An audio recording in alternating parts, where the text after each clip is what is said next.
Jacob Johnson, a Nightmare on Elm Street's unsung hero. A good villain needs a solid protagonist to face. By the tail end of the Elm Street series, Freddy Krueger squared off against one character who bested him once and was set up to return but never officially did. I thought it would be fun to explore the different ways that Jacob Johnson has been used in various media and some what-ifs.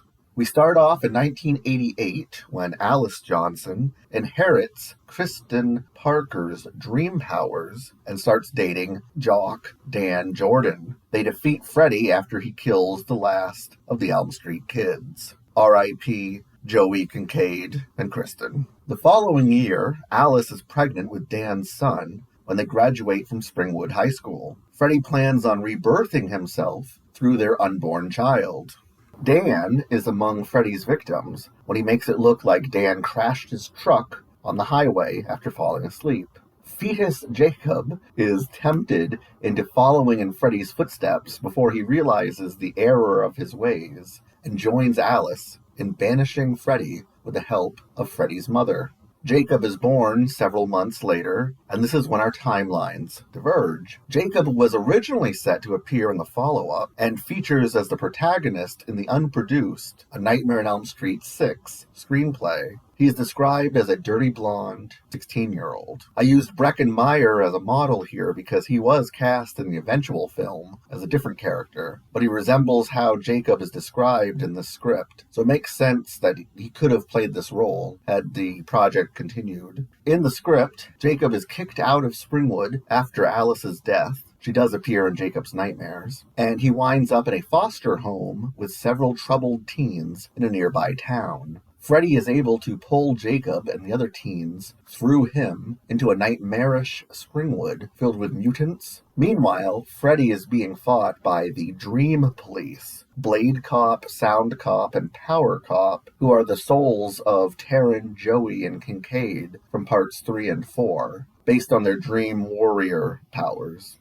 Jacob connects with a troubled girl named Karen, the two of them being the script's protagonists. After Freddy kills a couple of the teens, there's a big showdown in the Nightmare Springwood, with Freddy killing another foster kid and the 3 Dream Police. Jacob and Karen return to the Elm Street house and discover that Freddy grew up there in foster care with the abusive Mr. Underwood. Freddy shows up and kills Jacob, and then the Dream Mr. Underwood beats Freddy to death, and Karen wakes up, and Springwood is back to normal, and that's the end. It's not great. Basically, Freddy is defeated through the power of parental abuse.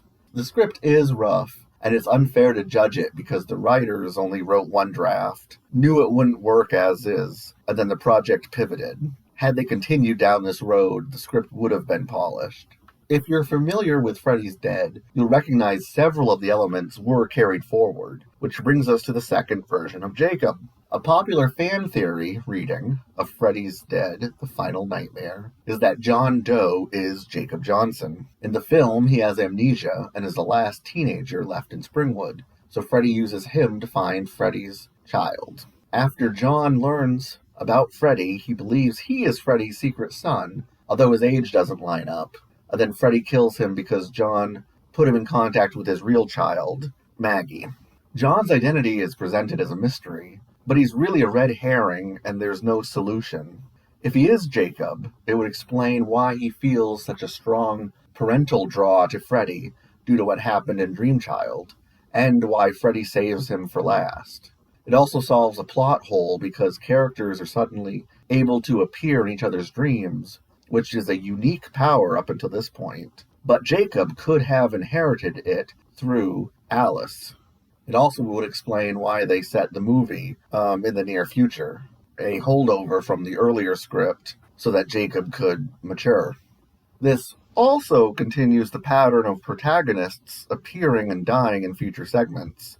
Nancy survives the first movie only to die in the third. Kristen, Joey, and Kincaid survive 3 and die in 4. Dan survives 4 and dies in 5. Alice survives 4 and 5 and is killed off screen before 6 in this reading. Jacob survives 5 and would die as John Doe in 6. But since John Doe isn't officially Jacob, his story was picked up in a licensed comic book series after Freddy's Dead was released. Nightmares on Elm Street is meant to bridge the Dream Child and Freddy's Dead by featuring characters from the movies in between the films. In the first issues, Nancy's college roommates come together to fight Freddy with the help of Neil Gordon from Part 3. He is still in a relationship with Nancy thanks to her surviving in the beautiful dream that Kristen sent her to.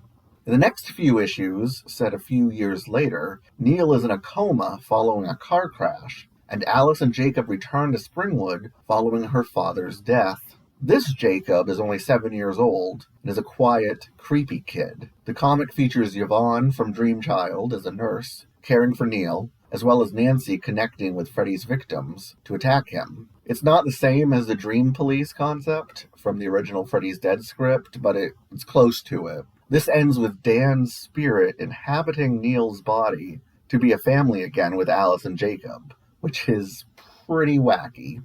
The comics are fine, well written and fun, and do a good job of touching bases with what the survivors from the previous films are up to, but it gets a little superhero-y at the end, and just sort of ends without a bang. I consider this a fun what-if, but not in the definitive timeline.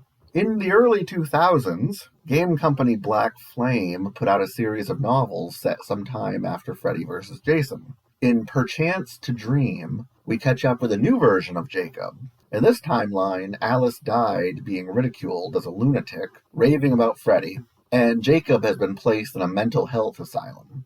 He looks younger than 18, with long, stringy black hair, and Freddy slashed his name onto his chest, scarring him. His dream powers keep Springwood residents from dreaming, which doesn't please Freddy. This novel is decently written, but feels very early 2000s Hot Topic try-hard.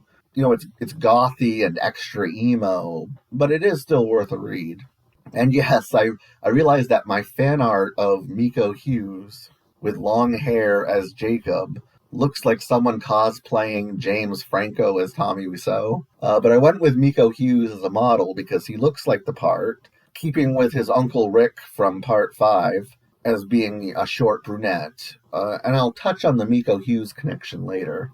Without spoiling too much, since this one's not well known, Jacob escapes from the asylum and joins the main teens to battle Freddy, and has a pretty dark ending of Jacob being tormented forever. Shortly after that, they made a comic book series follow-up to Freddy vs. Jason, bringing the Evil Dead into the mix called Freddy vs. Jason vs. Ash. It was a big hit and a lot of fun, so naturally they made a sequel called Freddy vs. Jason vs. Ash, The Nightmare Warriors, playing off the third film, The Dream Warriors. In this story, Jacob is a much happier 18-year-old with spiky hair and earrings and still living with Alice. They return for the final showdown with Freddy and Jason, and Jacob stays behind in a motel to have a premature ejaculation nightmare and then gain Alice's dream powers when she's killed. It is a lot. He then summons Nancy and a bunch of Freddy's victims to help defeat him in the big climax, and Jacob is one of the very few survivors in this utterly bonko storyline, featuring a dozen characters from the Elm Street and Friday the 13th franchises. It is riddled with continuity errors and strange character choices, so take that for what it's worth. But we're not done yet. I almost made a separate video for this theory, but it grew out of my Jacob research, so I want to explore how Jacob's storyline is symbolically continued in Wes Craven's New Nightmare. Bear with me here because it'll take a little explaining. In Wes Craven's New Nightmare, we learn that filmmaker Wes Craven created Freddy Krueger as a means to contain an evil spirit that's existed for centuries and is obsessed with storytelling. This entity latched itself onto Freddy Krueger and has been contained in the Elm Street movies. Very cool.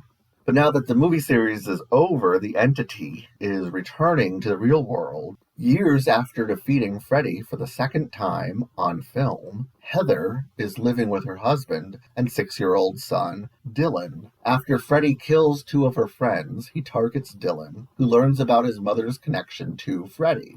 Heather's friend, Julie, watches Dylan while Heather learns more about Freddy's backstory from his creator, Wes Craven. Heather can't shield Dylan from Freddy's influence and turns to her screenfather, John Saxon, for emotional support after Freddy kills Heather's husband and makes it look like Dan's death in The Dream Child. Freddy taunts them at the husband's funeral, just like he taunted Alice at her brother's funeral in The Dream Master. Heather spirals while Freddy's grip on Dylan grows, and they end up at a hospital where the well-meaning but skeptical Dr. Hefner admits them. Julie helps Heather break out, but Freddy kills Julie when Dylan is sedated. Heather reconnects with Dylan for a final showdown against Freddy. Let's play What If for a moment and get into the mindset of the entity. If you were to continue the film series after Freddy's dead, how would you do it? An obvious choice would be to continue Alice and Jacob's storyline. If you were to make a Nightmare on Elm Street 7 without the whole meta factor, it might look something like: years after defeating Freddy for the second time, Alice is living with her husband and 6-year-old son Jacob. After Freddy kills 2 of her friends, he targets Jacob, who learns about his mother's connection to Freddy. Alice's friend Yvonne watches Jacob while Alice learns more about Freddy's backstory from his mother, Amanda Kruger. Alice can't shield Jacob from Freddy's influence and turns to her father, Don Johnson, for emotional support after Freddy kills Alice's husband and makes it look like Dan's death in The Dream Child. Freddy taunts them at the husband's funeral, just like he taunted Alice at her brother's funeral in The Dream Master. Alice spirals while Freddy's grip on Jacob grows, and they end up at Weston Hills, where the well-meaning but skeptical Dr. Sims admits them. Yvonne helps Alice break out, but Freddy kills Yvonne when Jacob is sedated. Alice reconnects with Jacob for a final showdown against Freddy.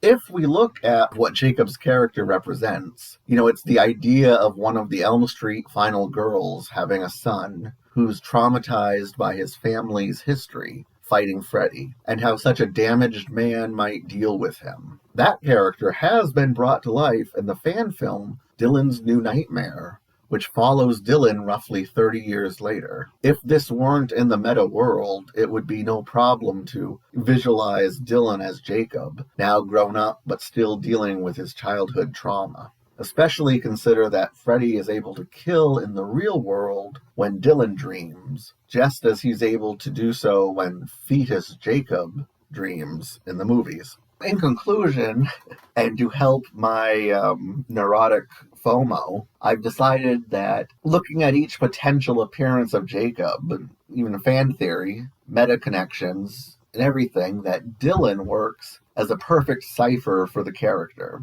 All that potential has been realized and hopefully will continue to be so in future fan installments following Dylan's New Nightmare, featuring Miko Hughes as Jacob's stand-in, Dylan Porter. And that does it for this episode. Thank you for hanging in there to the very end. Quick reminder to like, share, and subscribe if you would be so kind. If you haven't seen my Friday the 13th illustrated timeline, here's a link. And if you'd like to see higher res versions of my artwork with additional commentary, check out my Patreon, link in the description. This is Doc Silverscreams, signing off.